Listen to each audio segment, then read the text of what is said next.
Sementara itu, kerajaan Cuba menafikan dakwaan yang dibuat oleh Jabatan Kehakiman Amerika Syarikat terhadap bekas Presiden dan pemimpin revolusi Raul Castro. Havana menyifatkan pertuduhan tersebut sebagai bermotif politik dan tidak sah dari segi undang-undang.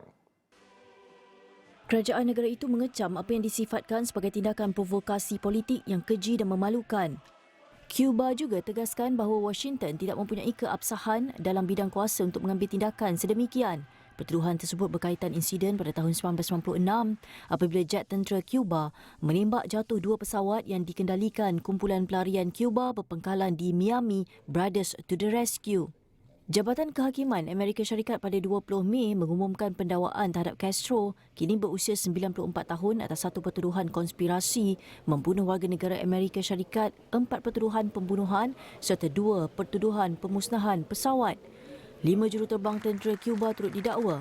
Kerajaan cuba mempertahankan tindakan menembak jatuh pesawat tersebut atas alasan kumpulan Brothers to the Rescue telah berulang kali melanggar ruang udara cuba untuk tujuan yang bermusuhan. Ia turut menuduh kerajaan Amerika Syarikat bersubahat kerana mengabaikan amaran yang diberikan Havana sebelum kejadian itu. Havana turut menyifatkan pertuduhan tersebut sebagai usaha untuk mewajarkan apa yang disebutnya sebagai sekatan tenaga yang tidak adil dan bersifat genosid terhadap rakyat Cuba sambil menegaskan sokongan berterusan terhadap Castro serta komitmen untuk mempertahankan revolusi negara itu. Pendakwaan ini dilihat sebagai peningkatan ketegangan ketara antara Washington dan Havana yang berlaku ketika pentadbiran Presiden Amerika Donald Trump memperhebat kempen tekanan yang lebih luas bagi mendorong perubahan rejim di Cuba.